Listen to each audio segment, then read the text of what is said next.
One. All right. Hi, everyone. Welcome to a virtual version of How to Adult and Let Your Problems Help You Grow. My name is Amy Huff, and I am a career counselor here at the Career Center. Hi, y'all. My name is Megan Rankin. I'm one of our career counseling interns. Amy has asked me to kind of help co-facilitate this presentation, if you will. We get a great opportunity to try this new platform together. And I will be serving kind of as the activity buddy. So there's a couple activities we'll be doing that we ask you to complete also, and Amy and I will be demonstrating those together. So you have a really good example of what we're looking for with you all. Yeah, so be ready we're going to kind of switch back and forth between like information sharing, and then whenever Megan is asking me questions or interviewing me per se, that's an example of what we would have otherwise been doing in person with you, having you do in pairs or with yourself. We also want to let you know, because we'll be doing these activities, make sure right now just go grab a piece of paper or a notepad, and make sure you have a pen or a pencil to write with so that you're ready when the time comes for us to do these activities. All right, so as you know, our workshop is titled How to Adult, which is a pretty big and common phrase that's used all over, especially in the last 4 or 5 years. We often hear like, oh, I just can't adult right now, or I should be better at this adulting thing, I should figure it out. So I actually looked up a definition of it. And I'm going to share my screen here with you. And this definition said, the practice of behaving in a way characteristic of a responsible adult. And I'll be honest, the phrase adulting, I am not a fan of. And when I saw this definition, I realized this is why I'm not a fan of it, because it says it's the practice of behaving in a way characteristic of a responsible adult, thus showing that it's not a behavior that you have, but it's almost like you're acting. You're putting on the show of, okay, now I'm 20, or now I'm doing this thing, I should be an adult, whereas there are other parts of my life where I don't have to be an adult. And this goes against everything characteristic of human development, which we're growing and maturing all the time. And so it's almost like this phrase has become a way to not be a responsible adult and not become a responsible adult, but it's a hat we put on at certain times, which actually can get really exhausting. And I think that's why all these phrases we say, they have this negative connotation to it, right? Like, oh, I can't adult right now. When am I ever going to grow up, right? Or the common one we hear, which isn't necessarily directly related to adulting, but like, oh, it's fine. Like, I'll figure it out. I'm an adult now, right? So there's always this negative connotation to it. But if we view it from the angle of we are being or becoming and growing and learning to be responsible, and we are maturing, there's a lot less exhaustion involved in that, because it's a natural progression of growth. Yes, there are times when, as we're getting older, we're being stretched and things are hard. That's inevitable, and that's just part of life. But it's not consistently exhausting. And I think that's a very key difference there, is that there will be times that you're stretched, and there will be times you'll realize, hey, this has just become part of me, and it's become normal. So I wanted to kind of share an example I have. Back when I first got married, we decided to start budgeting, but it wasn't because someone told us that we should. I got married pretty young. I may have been around the same age some of you guys are when I got married. And so the reason why we started budgeting was because one day we were looking at our bank account and we just noticed, oh, weird, we spent $100 at Target like a week ago. I don't even remember what we bought, right? And then we kept scrolling through, and then it's like, oh, another $100 at Target, like 2 weeks prior to that other $100, right? What did we get? We couldn't remember. And so we just kind of looked at each other and thought, we should start budgeting. We should start keeping track of our purchases so we have an idea of where our money is going. And so we created a way that worked for us then. I think, if I remember correctly, we created a spreadsheet where we actually tracked all our receipts. We would plug them into the spreadsheet and it would do all this stuff, and we labeled our budgets and how much we want to spend. We created a system that worked for us, not because we felt like we should, not because anyone told us to, but simply because we saw that it was a need, and we weren't trying to mimic anyone else's way. We were simply making a way that that mattered to us and that worked for our need at the time. So now we're going to shift into a quick little activity that Megan's going to share with us. Right on. So as Amy had mentioned, right, this is more of a mindset we're looking for in you all. So go ahead and grab that piece of paper and that pen that we had asked you to grab in the beginning, or whatever scratch you're using, whatever you need for that. And I want you to answer the question that I'm about to ask Amy. So I'm going to go through it with her, and then we'll have you do the exact same thing. So Amy, I'm wondering about a current motto or life phrase that you use with yourself often. So it's constantly repeated in your head. What would you say is your life motto? I would say right now, recently it's shifted. And so right now, a phrase that I often tell myself, or is kind of stuck in my head, is piece by piece. Piece by piece. Awesome. Thank you for sharing. So go ahead on your scratch piece of paper, write down that motto. Again, it's something that's coming to your mind a lot. You find yourself thinking on it. This can be a song lyric, an old adage, a verse, a saying, something you have written on your wall, a slogan, whatever it is. Think on this life motto that keeps coming up for you. Write it down and we'll get back to it in a little bit.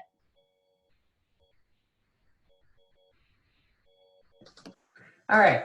So, so you just spent a little time considering your motto, kind of going through that decision making. I kind of had to go through that decision making process because, like I mentioned, there was a motto that was really salient to me for a few years, and it's recently shifted, right? So I was kind of going back and forth trying to decide which felt more salient with me. And in that process, you kind of made a little bit of a decision. And so that brings us to kind of the next thing is I want to talk about decision making. And so you can see my screen here. And decision making is something we do all the time, right? Whether it's big decisions, little decisions. For some people, decision making can be really overwhelming. Other people, maybe not so much. But this process we go through all the time, and it always starts with us generating options. Right? Maybe you're starting to roll on groceries right now, and so you're deciding, should I go to the grocery store and stock up a little bit, not too much, but just a little bit, what you need, or should I stay home and kind of work with what I have for another day or two before going out, right? This may be something that right now is a consideration. So you're generating options, and then you're considering those options. And even in the example I gave you, this can be a little bit of a discovery process, right? You may reflect on, well, what do I value? Do I value having fresh food supplies where I can make something new or maybe a little bit more exciting than what I have? Or do I value my own health and safety as well as those around me? And that's what's kind of motivating me to hold out a little bit longer. So even though this is an outward discovery process or outward decision you're making, it's also an opportunity to reflect on something inward. And then going on, usually we choose an option, right, that hopefully leaves you feeling strong, you feel good about, is a reflection of you. And then from there, we go and make and carry out that plan of action. Now, a lot of times we just make these decisions and we stop right here. And we think, okay, I made my decision. Oh, what a relief, right? And then we may think, wow, that was a great decision, or, oh, that was an awful decision, right? I really suck at this decision-making thing. But what can really help you grow and have impact every time you make a decision is to take some time, maybe just a couple minutes, to reflect and evaluate this process you went through and those outcomes. Even if it was a quote-unquote bad decision or you feel like it didn't go the greatest, you can reflect on why. Right? What would you change going forward? What was maybe not the best thing? And how can you take that, what you learned from it, and bring it into future decisions you have to make.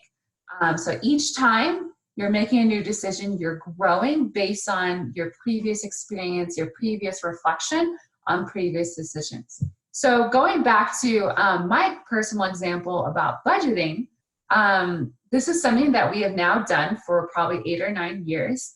And it has morphed and adjusted based on our current financial needs. And so there are times where we were really intense about it. There are times we kind of laid off and maybe only checked in once a month. Maybe there are times we didn't use that spreadsheet. We just used an app on our phone that tracked everything for us. Most recently, because of our financial needs, which most of you are going to have in a little bit, which is student debt, we really cracked down on our budgeting. And about 1.5 years ago, we created a new way for us that would keep us much more accountable. And we knew what we wanted. So we were considering our options, or in this case, our needs. And I remember we spent a long time considering what are our needs in this, what do we as a couple, as a family need? We discovered more about ourselves through those conversations. And then we created a way or an option that's going to work for us best. So we actually created a Google Doc or a Google form where every time we spend something, we plug it in. It goes right into a spreadsheet. And actually every week now, during the weekend, we always check that everything's up to date, and it kind of informs our week going forward. And so I would say that when we first started budgeting, it was not my favorite thing. Probably actually for the first 4 to 5 years, I didn't enjoy it. It was kind of depressing because every time I looked at it, I was like, great, we didn't do that great again. Like, oh, we spent too much money here. I kind of found it depressing. But as we continued doing it, lately, I'd say in the last couple years, it has shifted into something I actually enjoy doing and actually look forward to doing, because I've begun to realize it informs what we do going forward in the future. And it has become, in a way, a mindset, and it has become something that is very important to who we are and how we function in this world. And so in a sense, while yes, it was hard at the beginning, now it has become who we are and who we are as a couple and family. And it's not hard anymore. Instead, I actually think it's kind of fun, which is shocking. But it became that way because we spent so much time reflecting on who we are and what our needs are, so that it became very personal and very real to us. It wasn't anything that anyone put on us. We weren't copying someone else's way. We really spent that time reflecting on us. And so that's what we're going to take a little bit of time now to do, to kind of shift into an activity where you can spend a little bit of time reflecting on who you are. Awesome. So to reiterate, if we are going to be moving into this adulting mindset, hopefully we're very aware of our own developmental needs, right? It's not, like I said, one day we're going to wake up and be an adult, but rather we are day by day looking into that decision-making wheel and checking in with ourselves. The part that we're going to focus on was that second piece that Amy was talking about, that discovery phase, right? What do you know about yourself? What needs do you have that are helping you step into some of those more adult decision-making styles. So this second activity is in an attempt to draw out some things about you. So I'm going to go ahead and demonstrate the question that we're going to ask with Amy. After she gives me her responses, I will actually give you instructions on how we hope you can complete this activity by yourself and reflect and make sure it's still impactful. So Amy, my first question for you here, we're going to go through this twice. So I will ask you to give me 2 examples of this. As you share, I will be writing down what you tell me. So know that that's why I'm looking down. But my first question for you, can you tell me about someone that you would have considered a role model when you were growing up? This was someone you admired, you look up to. They were really, really important to you. So this can be as early, hopefully, as you can remember. So sometime around 4 to 8, 6 to 8, whatever is more clear for you. And these are people that you admired that did not live in your home. So people that were outside of your current living situation. So who did you admire? Yeah, who did I admire? I feel like for me personally, going back as young as like 4 to 6 is really hard for me. I don't have very strong memories, and so usually no one comes to mind. But one person that's coming up for me is actually my cousin. His name is Lauren, and my memories of him are probably like more like second to fifth grade. And he's a lot older than me, and I have a large cousin family. I'm the second youngest of 18, and I think he's like the fifth, and so there's quite a large age gap. But I always remember, I think firstly that I really admired him because he was funny, and he always made me laugh, which I loved laughing. I still do. But I think even more so, he always made me feel included, right? Even though he was so much older than me, he always talked to me and was like very intentional, and his attention was on me, which I really appreciated as a young kid who often didn't feel or get that kind of attention. And I have this one memory of us at our grandparents' house, and he wanted to try and make meringue pie and make the meringue. And we'd never done that before. And I just thought it was so special that he asked me and was like, hey, Amy, let's figure this out. Let's learn this together, because that was something I'd never done. I didn't really cook much because I was probably like 9. But we went into the kitchen and we were figuring it out and learning it. And I just felt so included and so special that it was so special that he would want to include me in that way. Nice. So I was able to grab a couple things. He was funny. He made you feel included. Do you have some special memories with him of, maybe successfully creating meringue pie? We don't know. If you could describe Lauren in about 3 to 4 adjectives, how would you sum him up? Definitely funny is one. I think joyful actually is another. Intentional, and I want to say caring, but okay, actually including. He was an includer. Yeah, okay. Like that's how he cared, but he was an includer.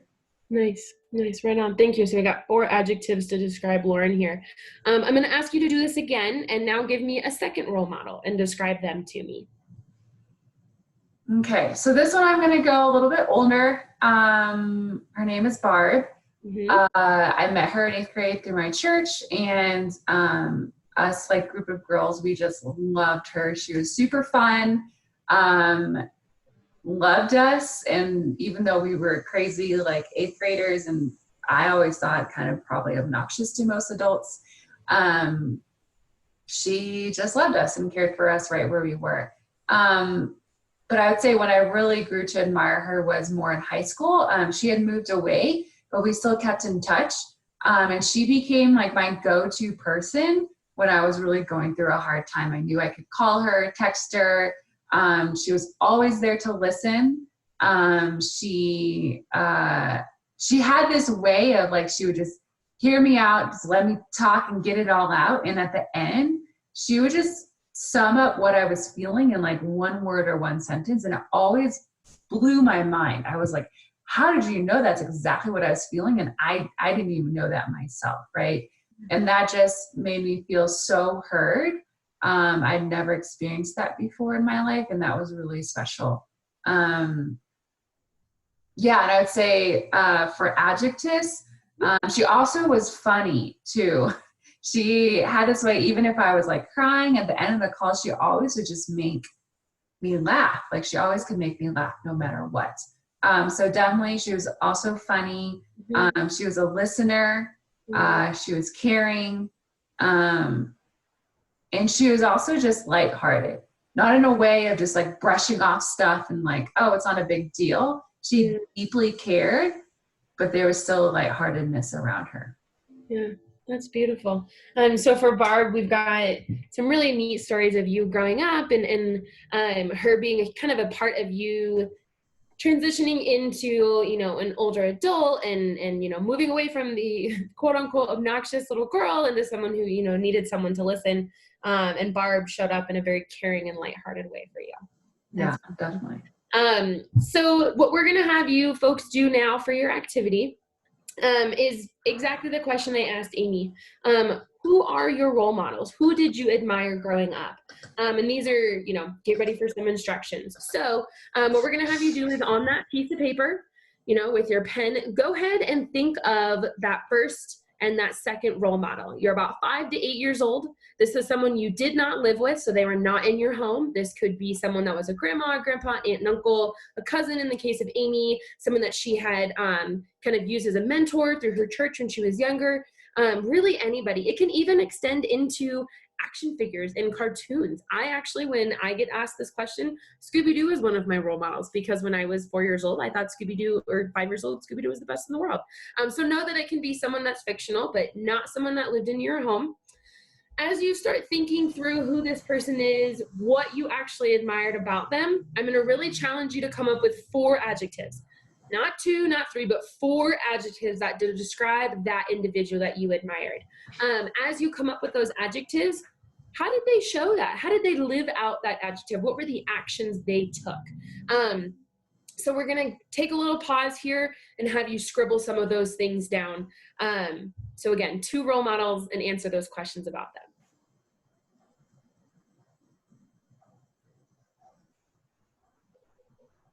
Awesome. So hopefully you paused your video, you managed that part of the activity. There is a second piece to this activity that we want to go through. I'm going to first demonstrate it with Amy, and then also again give you instructions of how you can process through what I just asked you all to do. So a beautiful thing about role models is a lot of times the characteristics, the adjectives, the way we describe them is who we are trying to become in our current state. We will often adopt the actions and the characteristics of those we most admired when we were younger. So to demonstrate this, the adjectives that Amy gave me, that we see some overlap between Lauren, her cousin, and Barb, her mentor. She had told me that both of them were funny, both Lauren and Barb. I can be the first to attest that Amy is very, very funny. I am one of her colleagues. I work with her at the Career Center, and she is always joking with us. She has a joke for every pause. She's very lighthearted. That was a word she used to describe Barb. She's joyous. That's how she described Lauren. So there is an air to Amy that is very happy and excited. And we found that by her describing her 2 role models. A second adjective that I would describe Amy as, and something I'm pulling from her adjectives, is Amy is an includer. That's how she had described Lauren, is she includes people in what she's doing. She wants to listen to you. She wants to care for you. She wants to know what's going on, and she will include you in whatever activity she is doing. Look at what she did. She included me in this presentation, right? So what we're going to now have you do, these are the instructions for the second part of this activity. Look back on the 2 people you had just explained. Highlight the different adjectives and go through. Are you noticing anything about those adjectives? Do you find yourself embodying those characteristics? Do you see any patterns between the 2 role models? Is there a common theme? For example, Amy had mentioned that Lauren was joyful, and Barb is lighthearted.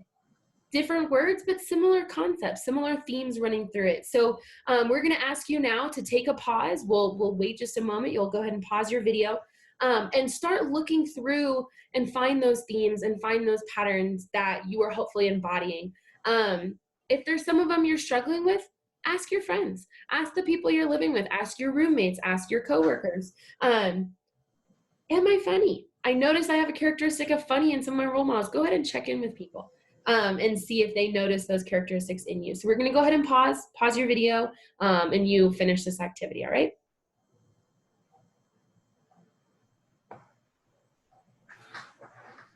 All right. So hopefully through kind of reflecting on those different adjectives, you learned a little bit about yourself. I know I actually just did a little bit more, piece about includer. I thought that was kind of cool. And so now you're probably wondering, okay, what does this have to do with adulting and decision making and this whole process? And And I hope you're beginning to put these pieces together and realizing that in order to make decisions that matter to you, or in order to become the adult that you really would like to and kind of mature in that way, you also need to first spend some time reflecting on you, right? And as you're going through this cycle and this process of growth and learning and maybe some failure, then growth and learning, you are learning more about who you are. And that core of you is vitally important through all these different situations, navigating change, complications. We're navigating tons of change right now. Learning about yourself and taking that time to reflect and learn is going to be so important and will help you as you continue on in life. And so to kind of hopefully help you tie it in a little bit, we are going to have you reflect on a recent decision actually that you have made. Let me share the screen real quickly. So go ahead and reflect on, consider a recent decision you've made. It could have been really small as far as like what to eat this morning for breakfast, or it could be bigger, right? Maybe whether to move back home while we're now online, right? And then reflect on these. There's going to be 3 questions here. From making this decision, what did you learn from it? And especially, what did you learn about yourself? What would your hero or Shira have done in this situation? And how is what you chose maybe similar to that role model you have? And then lastly, what can you take from this decision you made into the next decision? How can this impact your future decisions, and how could you keep learning from this recent decision you've made? This can kind of help you reflect on this previous decision and hopefully learn a little bit more about you going forward into future decisions as you continue navigating life. And I'll stop sharing. And so now I think we're going to shift into kind of the ending of this part of this presentation. Awesome. So hopefully as you reflected, you were able to kind of put together and mesh these 2 concepts we're dealing with. Adulting is a mindset. Hopefully we have established that with you all today. It is not something that you become necessarily. It is not something that just shifts overnight, but rather it is a bit by bit developmental process that we walk through. And it starts with knowing who you are and reflecting on that and building up on your own characteristics and knowing your values and knowing what moves you forward in the day. And then we hopefully make decisions that integrate those pieces of us. You know, we're in that decision-making process, being more aware of our surroundings, being more aware of ourselves, and, you know, hopefully continuing to use that decision developmentally. Maybe you make a decision that doesn't go great the first time. That totally happens. Amy had mentioned, right, sometimes when we do make that final step, we're like, well, that was the option I chose, it stunk. Challenge yourself to go into that reflection piece and say, I wonder what was challenging about it. What would I do differently the next time? This also brings up the great point that life is hard and life happens, and not every decision we make is going to be perfect and awesome and great and even easy to make. So I want to give you a little bit of encouragement, and let's go back to that first activity we had you complete. Go ahead and pull out that motto and have it in front of you while I explain this next piece. When life gets tough, we seek advice, right? We look to others, we look to roommates, we look to parents, we look to grandparents, family members, whoever's around us, and we ask for advice. And something that's really cool is we actually have our very own advice in ourselves. And sometimes we just need to look a little bit deeper to see what that is. Your motto is the best form of advice you have for yourself. I call it self-therapy, right? So maybe you're going through your decision-making wheel. You've got so many options. You're having a hard time connecting. Like, where does my character come into this? Who am I? What are my values in this decision? Go ahead and remind yourself of that motto you wrote down. So in the case of Amy, it was piece by piece. She needs to be reminded that piece by piece, she can move forward in this decision-making process. So whatever that motto is, check in with it. Give you a really, really great forward moving thing you have for yourself. So we're going to go ahead and close out this presentation today. We both want to say thank you for attending, being a part of this with us. I know it's a brand new platform, so we thank you for your patience as we navigated it and moved back and forth between slides, and had you do those activities. On the screen that Amy just shared is our information, so you have my email as well as Amy's email. Great news, the Career Center is still fully open. We're just online.